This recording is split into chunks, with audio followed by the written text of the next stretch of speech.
Olá, gente peregrina! Olá, gente membrezina! Se você assiste ao vídeo na Liberação, 6 de agosto, 19 horas.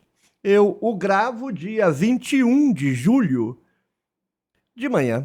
O horário em que eu estou gravando é irrelevante. Ainda estou de máscara aqui, minha cirurgia é na próxima quinta-feira, dia 25, em relação a você passado. Provavelmente já estou podendo falar por volta de 6 de agosto, mas não sei hoje, desde os meus 21 de julho, como as coisas estão. Só espero que tudo esteja bem. Deixa aí no comentário, será esse dia 6 de agosto eu já estava bem? Você certamente já saberá, porque eu me comunico com vocês o tempo todo através do Mural. Esse é um canal de comunicação muito marcada entre o administrador e o seu público.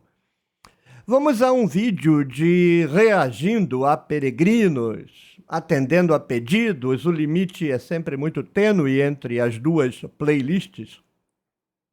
Eu classifico pelo que acentua melhor o tom, ou da questão ou da resposta. É uma questão que gira em torno da arca, da tenda, do encontro. Então vamos ver para onde a questão vai nos levar. Vamos juntos.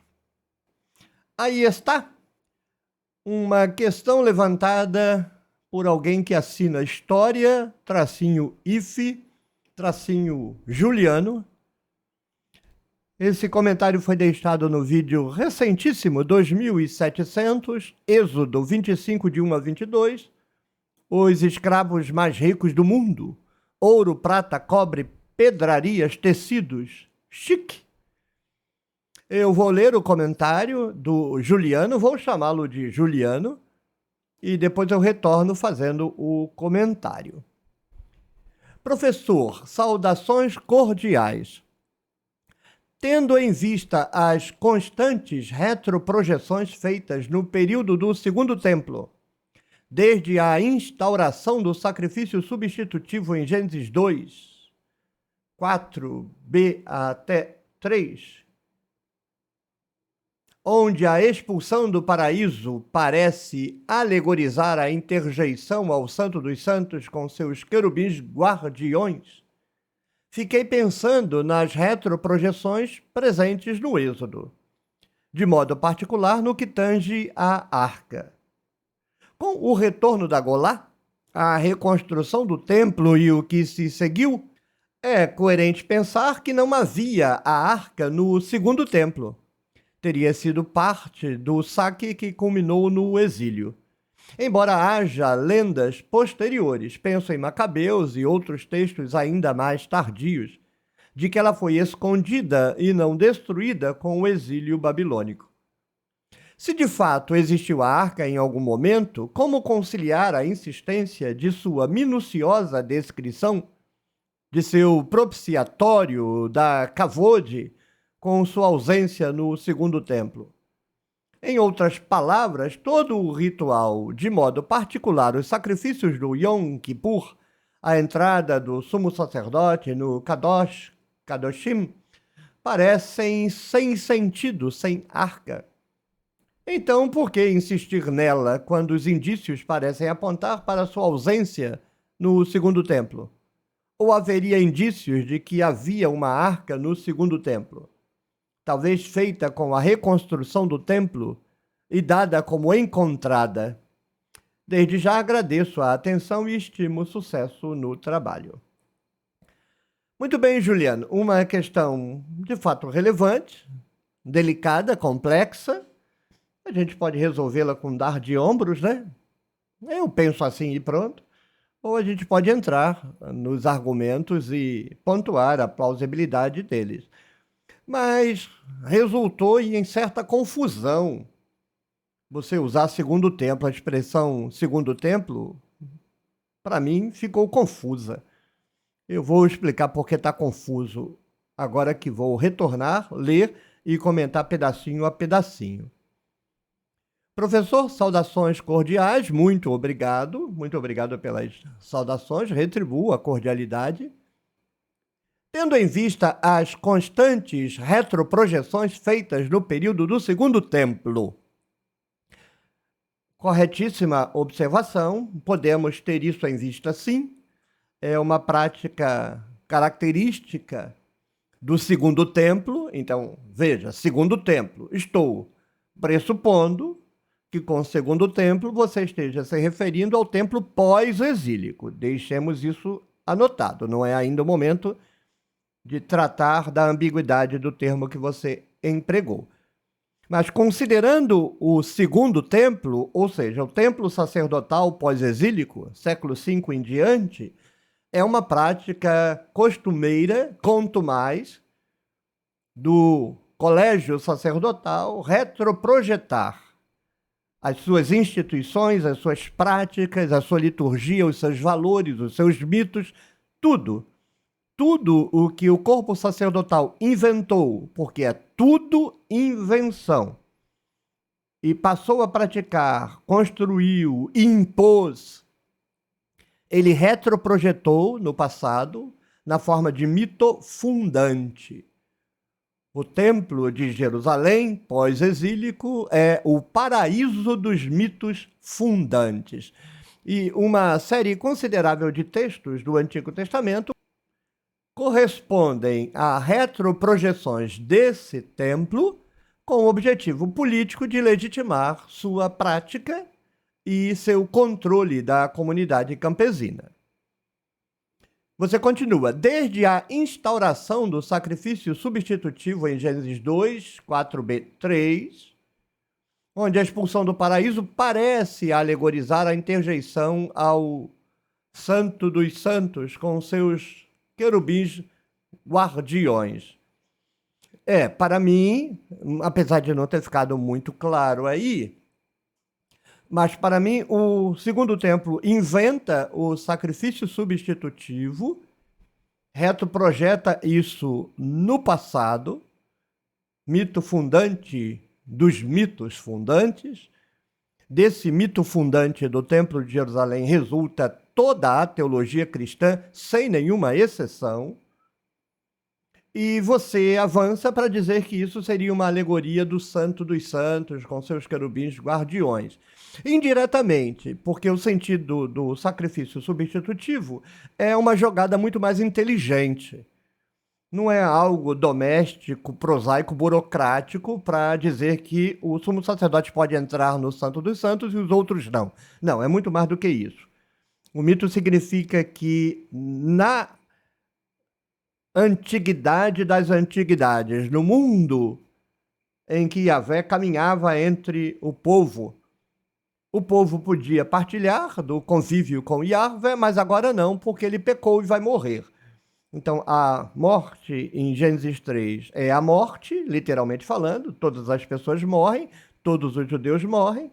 Então, os sacerdotes inventaram que as pessoas morrem porque são pecadoras. Incidentalmente, e me parece inclusive que pode ser acréscimo, a inclusão de querubim, espada de fogo ao final, vai como legitimação do santuário e mais especificamente do Santo dos Santos, onde o sumo sacerdote pode entrar e o mortal não, o comum dos judeus não. Mas não, o Gênesis 2:3 não é uma alegoria do Santo dos Santos, é muito mais do que isso. É o fundamento de toda a teologia que dá sentido a todas as operações do Segundo Templo. O povo é pecador, a divindade vai matá-los, a sentença não pode ser cancelada, ela pode ser adiada. Então o povo deve ir ao Templo de Jerusalém para matar bicho, para que Deus não mate hoje, mas vai matar amanhã, daqui a 10 anos, daqui a 100 anos.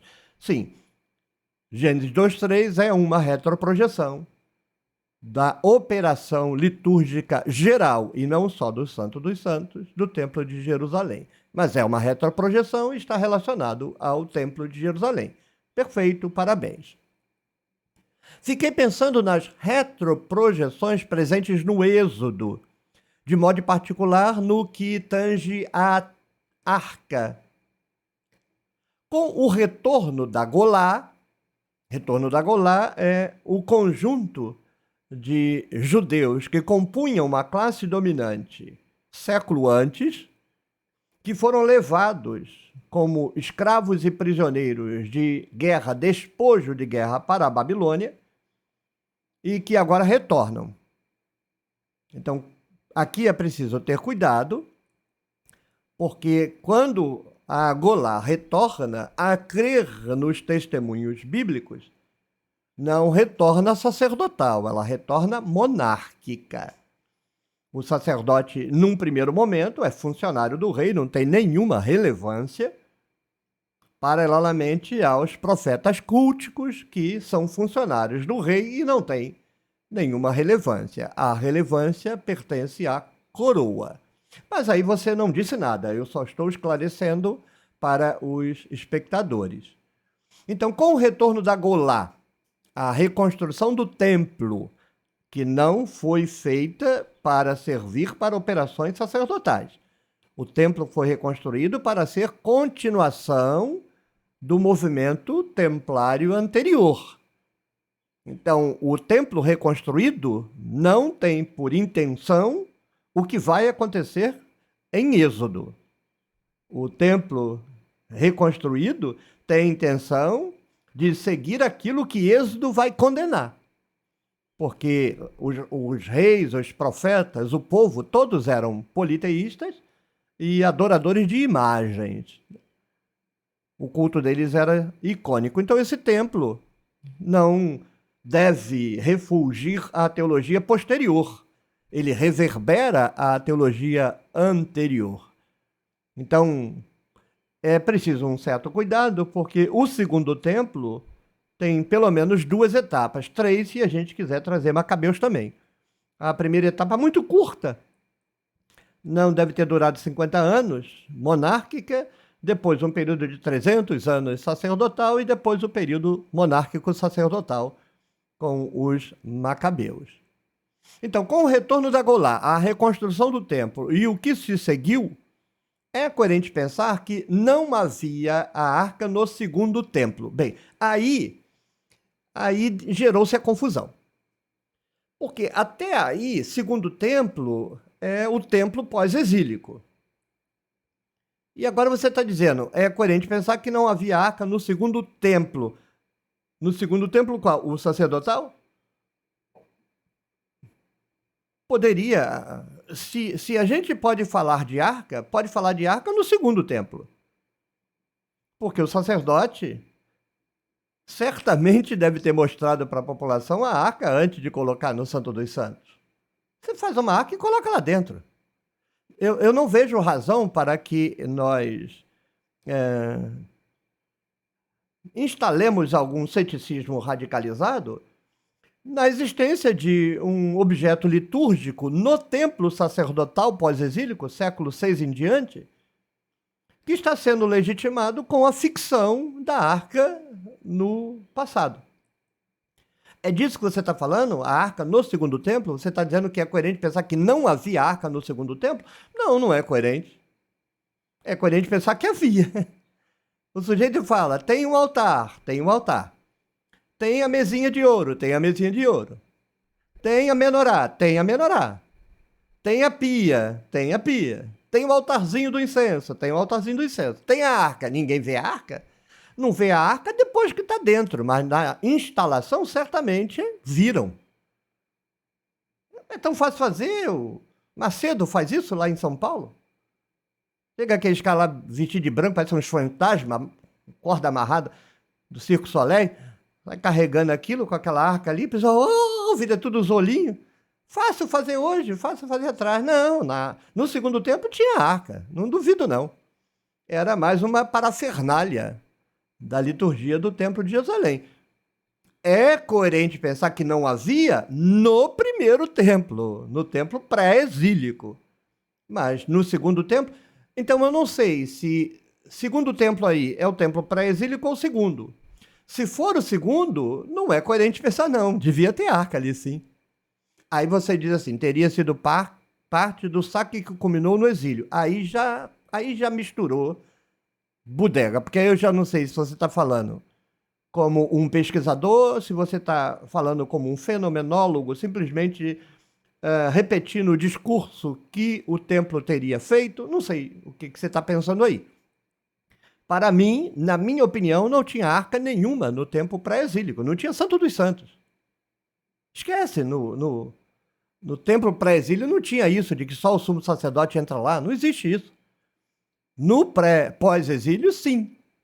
Então, para mim, não faz sentido pensar que houvesse arca no templo pré-exílico.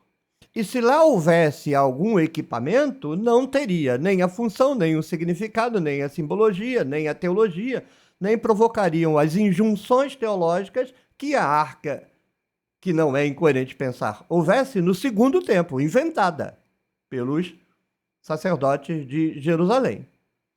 Aí você fala das lendas posteriores, né? As lendas posteriores não servem para nada, absolutamente nada. Nesse contexto não devem nem ser mencionadas, porque qualquer coisa que você diga posterior não resolve nada, porque se você já cresce desde pequenininho, sua mãe jurando por Deus, a mãe mortinha atrás da porta com a faca enfiada no coração, que a arca existia, e você é um menininho muito crédulo, e aí você, mas como? Se a arca ninguém podia tocar, como é que os babilônicos tocaram? Então não tocaram, esconderam. É baboseira, idiotice de religioso, bobão e idiota. Não é para levar a sério. Mas o que os idiotas dirão depois não tem nada a dizer sobre a historicidade ou não do equipamento. Insistirei, para mim, tem um equipamento litúrgico fake até a próstata no templo sacerdotal.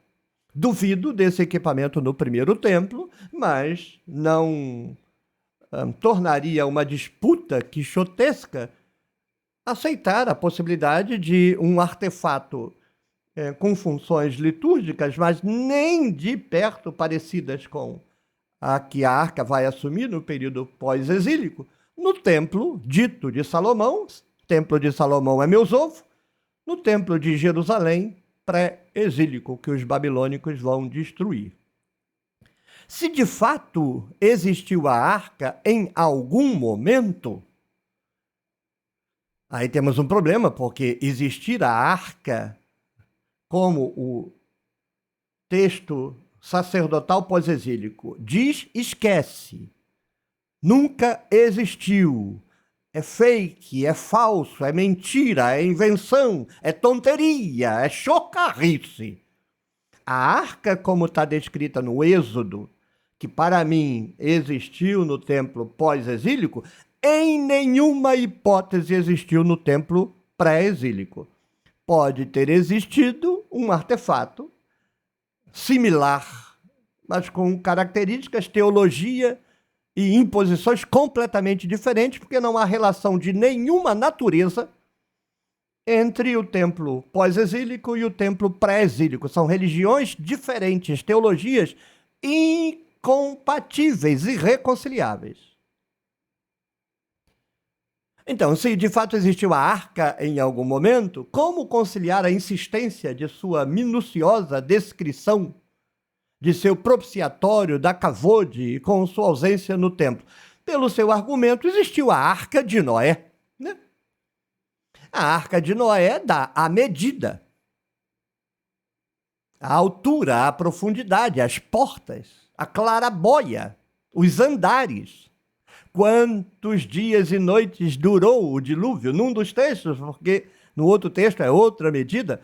Não, ô Juliano, a insistência nos detalhes é tipo Goebbels.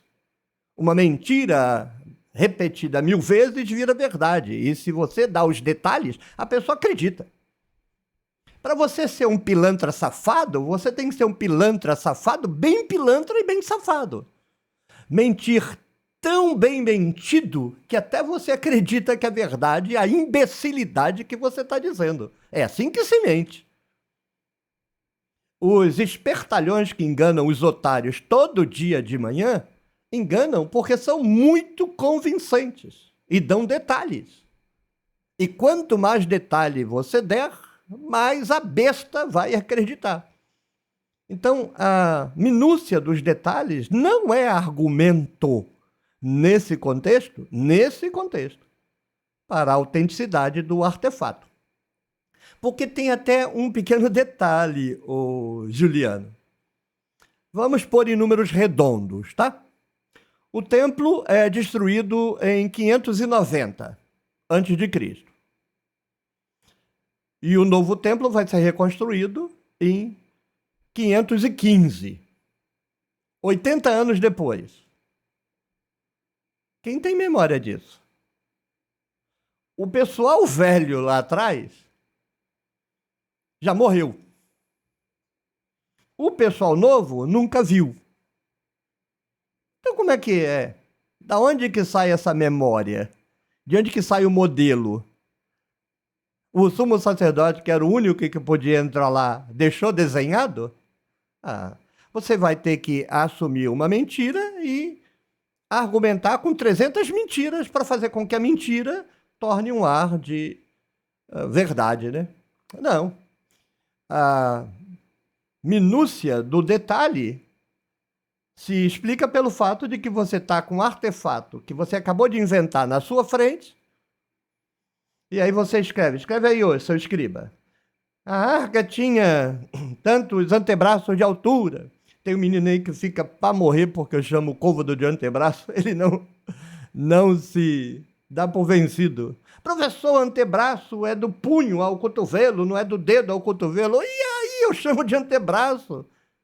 Côvado, faz sentido você? Côvado. Côvado. Se você falar côvado, você vai ter que explicar para a pessoa. Você fala para a pessoa assim, tinha 2 antebraços de comprimento. A pessoa já imaginou, então de 1 metro. Antebraço.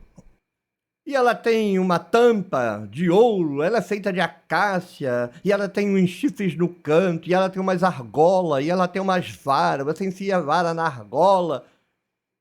Tá na frente do cara.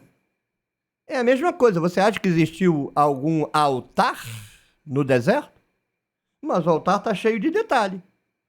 Você vai lá em Êxodo, explica como é que faz o altar. Ele tem tantos côvados, é feito de acácia, é oco por dentro, aí você só cobre com cobre, aí tem um espaço saltado em volta assim, né?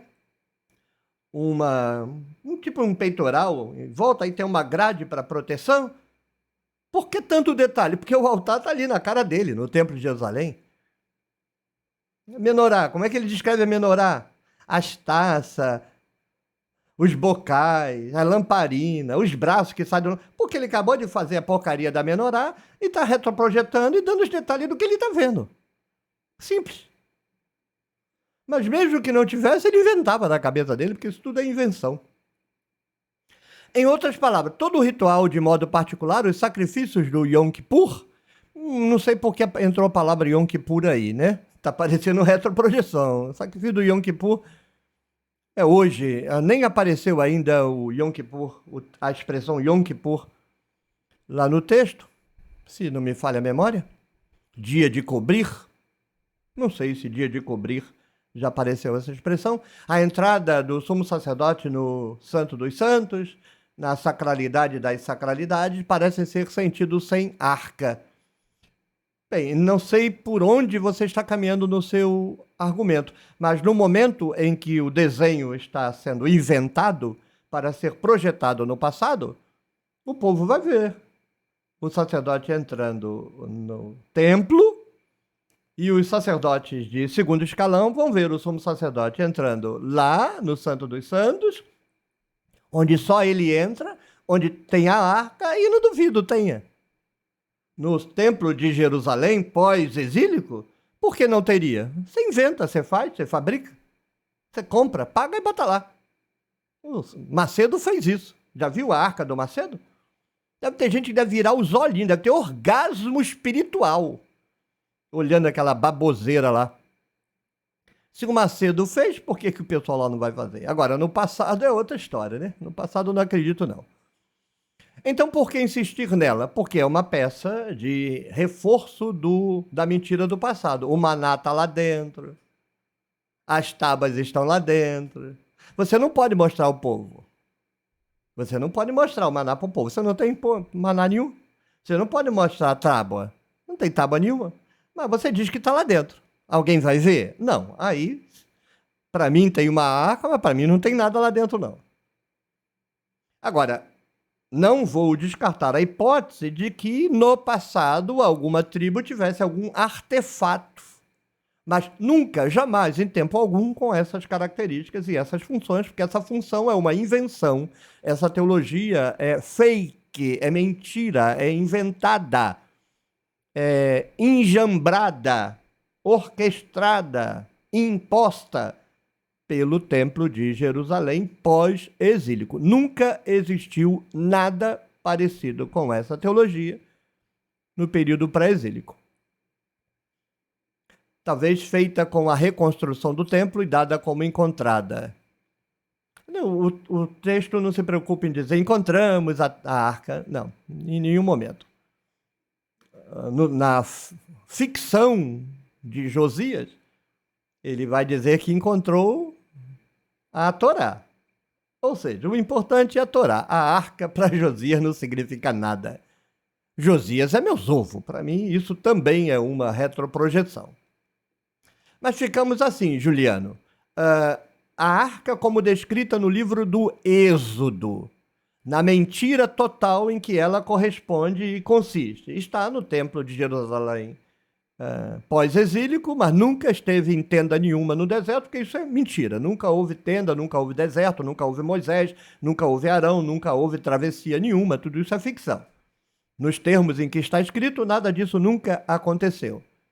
Agora, alguma coisa similar na aparência, mas jamais em nenhum sentido na função, não vou descartar de que houvesse no passado mais imediato da tradição pré-exílica. Obrigado pela oportunidade de reagir ao seu comentário. Muito bem, espero que vocês tenham gostado, espero que eu tenha sido claro, espero que eu tenha sido didático, porque alguém reclamou, isso é muito prolixo, não é didático? Sou eu. Que fique registrado, não falei bosta, não falei cocô de cachorro, não falei vai cagar no mato, então foi um vídeo comportado, né?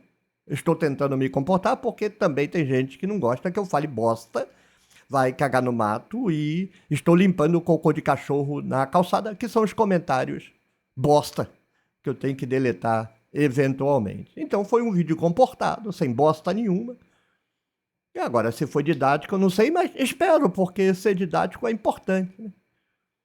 Eu sempre pensei assim, eu quero ter aula com um hipopótamo cruzado com um rinoceronte, mas que tenha conteúdo, do que o sujeito montado nas técnicas de didática, que são técnicas políticas para fazer quem não quer estudar fingir que está estudando e que não tenha conteúdo nenhum. Mas se você pode ter o melhor dos dois, alguém com alguma didática e algum conteúdo, o céu seria alguém com toda a didática e todo o conteúdo, mas esse não sou eu. Mamãe, não sou eu, não.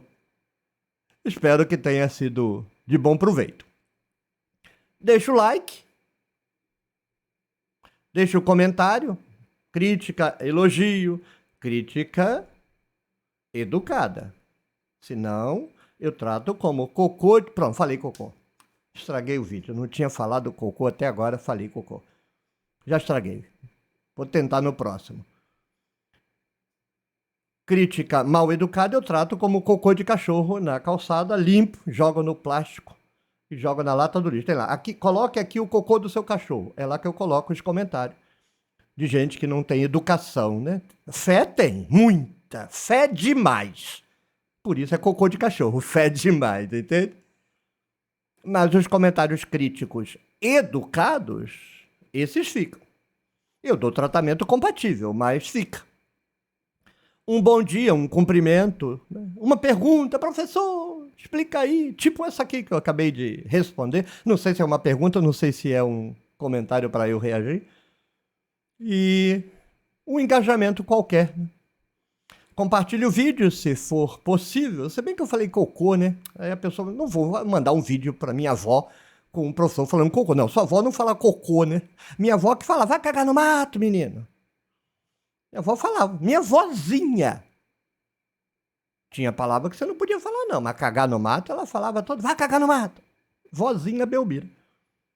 Então, se você tiver vozinha Belmira de falar cagar no mato, pode mandar o vídeo, não tem problema não. Torne-se membro do clube de membros da Tenda do Necromante. Sustente meu trabalho. O meu sustento vem da Tenda do Necromante e da minha tradução da Bíblia, falando na qual peço a sua contribuição para o projeto de tradução necromantiana oswaldiana da Bíblia. Está lá em www.nossabiblialivre.com. Você pode apoiar na plataforma apoia-se/Nossa Bíblia Livre. E apoie a campanha válida até outubro de 2024. 10 milhões de visualizações em 1000 dias. Live dos 1000 dias da tenda no dia 28 de outubro. Espero alcançar 10 milhões de visualizações. Tchau, tchau. Até o próximo vídeo. Até a próxima rodada de café.